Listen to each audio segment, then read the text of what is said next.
മലപ്പുറം ലോക്സഭാ മണ്ഡലം UDF സ്ഥാനാർത്ഥി Shri T Muhammad Basheer ഈ ഘട്ടത്തിൽ നമ്മളോടൊപ്പം ചേരുന്നു. സജീവമായ തെരഞ്ഞെടുപ്പ് പ്രചാരണവുമായി മുന്നോട്ട് പോവുകയാണ്. പ്രചാരണത്തിൻ്റെ ഏത് ഘട്ടത്തിലാണ് ഇപ്പോഴുള്ളത്? എങ്ങനെയാണ് ആദ്യഘട്ടം അറിയാലോ, നമ്മൾ ഒരു 1.5 ദിവസം വീതം 7 അസംബ്ലി സെഗ്മെൻ്റ് അതിൽ പോയി വന്നു. ആളുകളെ കണ്ടപ്പോൾ ആദ്യം ചെയ്തു, സ്ഥാപനങ്ങൾ പോയി കണ്ടു. ഉച്ചയ്ക്ക് ശേഷം റോഡ് ഷോ കഴിഞ്ഞു. അത് ആ ഘട്ടം കഴിഞ്ഞു. പിന്നെ ഇപ്പോൾ നോമ്പ് വന്നതിന് ശേഷം നോട്ടിഫിക്കേഷൻ്റെ സംഗതിയൊക്കെ വന്നപ്പോൾ കുറച്ച് കൂടിയിട്ടുള്ള ക്ലോസ് ഡോർ മീറ്റിങ്സ് നടക്കുകയാണ്. വിവിധ വിഭാഗങ്ങൾ, പുതിയ വോട്ടർമാർ, അതുപോലെ തന്നെ മഹിളകൾ, വിവിധ കാർഷിക മേഖലയിലുള്ളവർ, അങ്ങനെ ഓരോ കാറ്റഗറി തിരിച്ചിട്ടുള്ള മീറ്റിങ്ങുകൾ നടന്നുകൊണ്ടിരിക്കുകയാണ്. അതിൻ്റെ ഇടയിൽ ചില വ്യക്തികൾ വിളിക്കാനും ഫോണിൽ വിളിക്കാനും ഒക്കെയുള്ള സംഗതികളും എൻ്റെ കൂടെ നടന്നുകൊണ്ടിരിക്കുന്നത്. ഈ തെരഞ്ഞെടുപ്പ് അടുത്ത സാഹചര്യത്തിൽ പൗരത്വ ഭേദഗതി വീണ്ടും സജീവമായി ചർച്ച ചെയ്യുന്നുണ്ട്. മലപ്പുറത്താണെങ്കിലും പൊന്നാനിയിലാണെങ്കിലും അങ്ങയുടെ മുൻപത്തെ ഒരു പ്രസംഗം പടച്ചവനെ പേടിച്ചാലും പടപ്പുകളെ പേടിക്കേണ്ട, അതൊക്കെ വലിയ രീതിയിൽ വൈറലായിട്ടുണ്ട്. ഈ ഒരു ഘട്ടത്തിലും CPM ഒരു ഭാഗത്ത് നടന്ന പ്രചരണം മുസ്ലിം ലീഗ് ഒരു വിഷയത്തിൽ കൃത്യമായ നിലപാട് സ്വീകരിച്ചിട്ടില്ല. കോൺഗ്രസ് ഇതിൻ്റെ നിലപാടെടുക്കാത്തതിൽ പോലും മുസ്ലിം ലീഗ് കൃത്യമായി പ്രതികരിച്ചിട്ടില്ല എന്നുള്ളതാണ്. അതിനെങ്ങനെയാണ് നോക്കുക? ഈ പറയുന്ന CPMൻ്റെ സുഹൃത്തുക്കൾക്ക് ഇതിനെപ്പറ്റി യാതൊരു ധാരണയില്ലാത്തതുകൊണ്ടാണ്. ഇപ്പോൾ ഒരു കാര്യം പറയുന്നതിനേക്കാൾ ഏറ്റവും നല്ലതെന്ന് അറിയാം, നിങ്ങളുടെ വിരൽ തുമ്പിലെല്ലാ ഇൻഫർമേഷനുണ്ട്. CA discussion in the parliament എന്ന് നിങ്ങൾ അടിച്ചാൽ പാർലമെൻറ്റ് ആരൊക്കെ എന്തൊക്കെ പറഞ്ഞതിലുണ്ട്. അപ്പോൾ ഞാനിപ്പോൾ നിങ്ങൾ ചോദിച്ചുകൊണ്ട് അതിൽ പറയുകയാണ്, 2 വേദിയാണ് അതിലുണ്ടായിരുന്നത്. അതിൽ ഒന്ന്, ഒരു നിയമങ്ങൾ കൊണ്ടുവരുന്ന സമയത്ത് ആ നിയമം ഭരണഘടനാ വിരുദ്ധമാണ് എന്നാൽ അതിന് നിരാകരണ പ്രമേയം എന്ന് പറയും. അത് കൊടുത്തത് കുഞ്ഞാലിക്കുട്ടിയും ഞാനും അടക്കം 8 പേര് മാത്രമാണ്. അതിൽ CPM ഇല്ല. ആ പ്രമേയത്തിൽ CPM കൊടുത്തിട്ടില്ല. അത് കൊടുത്തെങ്കിൽ അവർക്ക് കിട്ടുമായിരുന്നു. ഞങ്ങൾ 8 പേർക്ക്, പിന്നെയുള്ള 48 പേര് ആ ചർച്ചയിൽ പങ്കെടുത്തിട്ടുണ്ട്. ആ പങ്കെടുത്തതിലും ഞാനുമുണ്ട്, മിസ് കുഞ്ഞാലിക്കുട്ടിയുമുണ്ട്. 80 പേര് ആ പ്രമേയത്തിനെതിരായിട്ട് വോട്ട് ചെയ്തതാണ്. 130 131 പേര് അതിനായിരിക്കും BJP സൈഡ് വോട്ട് ചെയ്തതാണ്. അപ്പോൾ ഇതൊന്നും അറിയാതെ, എല്ലാ ഇൻഫർമേഷനും എല്ലാവർക്കും കിട്ടുമെന്ന് പോലും അറിയാതെ അവർ സംസാരിക്കുകയാണ്. അതിൻ്റെ അറിവുകളാണ്, അല്ലെങ്കിൽ അതിനെപ്പറ്റി അവർക്ക് വിവരമില്ലാത്തതുകൊണ്ട്. മറ്റൊരു കാര്യം, മലപ്പുറം ലോക്സഭാ മണ്ഡലത്തെ സംബന്ധിച്ച് വെൽഫെയർ പാർട്ടി, STP പോലെയുള്ള ചെറിയ പാർട്ടികളും സജീവമായിട്ടുള്ളൊരു മേഖലയാണ്. ഇത്തരം പാർട്ടികളുടെ ഒരു രാഷ്ട്രീയ നിലപാട്, അവരുടെ ഒരു പിന്തുണ, അക്കാര്യത്തിൽ മുസ്ലിം ലീഗിനൊരു നിലപാട് അല്ല, അതിൽ സ്ഥാനാർത്ഥിയോടാണ് നിങ്ങൾ ചോദിക്കുന്നത്. എല്ലാവരുടെയും വോട്ട് ഞങ്ങൾ ചോദിക്കുന്നത്. ഞങ്ങൾ ആരൊക്കെ ആയിട്ട് അലയൻസ് ഉണ്ടെന്നുള്ളതും ട്രാൻസ്പെറൻ്റാണ്.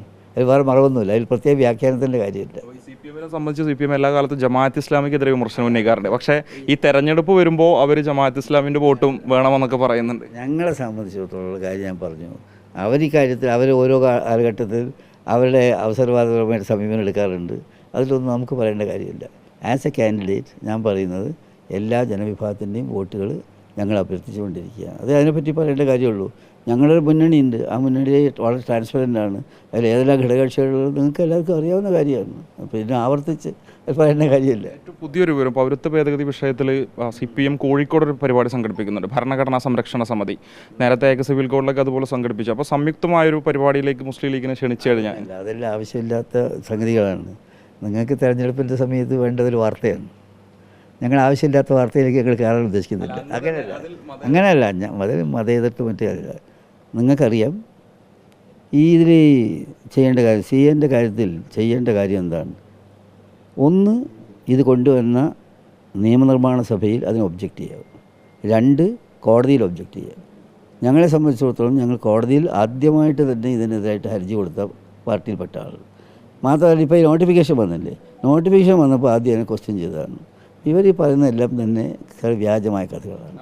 നേതൃത്വത്തിൽ സംഘടിപ്പിക്കുന്ന ഇത്തരം പരിപാടികളും പ്രഹസനങ്ങൾ, CPMൻ്റെ പ്രദർശനാത്മകത എല്ലായിടത്തും ഉണ്ട്. അത് ഇക്കാര്യത്തിൽ ഞങ്ങൾ പറഞ്ഞതെന്ന് വെച്ചാൽ ആരാവട്ടെ, CAൻ്റെ കാര്യത്തിൽ എല്ലാവരും നിങ്ങൾ കണ്ടു. കഴിഞ്ഞ പ്രാവശ്യം CAൻ്റെ കാര്യത്തിൽ എങ്ങനെ ജനങ്ങൾ വന്നത്? രാഷ്ട്രീയമൊന്നും ഇല്ലാത്തവർ പോലും അണിനിരന്നു. ഇന്ത്യക്ക് സ്വാതന്ത്ര്യ സമരത്തിൻ്റെ കാലത്താണ് മഹാത്മാഗാന്ധിൻ്റെ ആഹ്വാനപ്രകാരം വിദ്യാർത്ഥികൾ സമരരംഗത്തേക്ക് ഇറങ്ങിയത്. അതിനുശേഷം പുതിയ തലമുറ ഏറ്റവും അധികം പ്രക്ഷോഭ സമരത്തിലേക്ക് വന്നത് എവിടെയായിരുന്നു? ഡൽഹി പോലുള്ള സ്ഥലങ്ങളിലായിരുന്നു, യൂണിവേഴ്സിറ്റി സ്റ്റുഡൻ്റായിരുന്നു. അപ്പോൾ അതിൽ കക്ഷി രാഷ്ട്രീയമില്ലാത്തൊരു മൂവ്മെൻറ്റാണ് ഇതിന് വേണ്ടത്. ഉള്ള കക്ഷികളും കൂടണം, അല്ലാത്തവരും കൂടണം. അതാണ് ആവശ്യം. കാരണം ഇന്ത്യയെ ബാധിക്കുന്ന മൗലികമായ പ്രശ്നമാണ്. മതത്തിൻ്റെ അടിസ്ഥാനത്തിൽ എന്ത് ചെയ്യാൻ പാടില്ല? പൗരത്വം കൊടുക്കാൻ പാടില്ല. ഭരണഘടനാ വയലേഷനാണ്. അപ്പോൾ ആ സാഹചര്യത്തിൽ ആര് കൂടിയാണ്, ഇപ്പോൾ CPM ആവട്ടെ വേറെ ആരാവട്ടെ, എല്ലാവരും ഇതിനെ എതിർക്കേണ്ട കാര്യമാണ്. യാതൊരു സംശയമില്ല. അപ്പോൾ ആ ഒരു ചടങ്ങിലേക്ക് പോകും. നിങ്ങൾ വാർത്ത ഉണ്ടാക്കാൻ എന്നോട് ചോദിച്ചിട്ട് നിങ്ങൾക്കൊരു മെറ്റീരിയൽ തരാൻ എനിക്ക് പറ്റില്ല.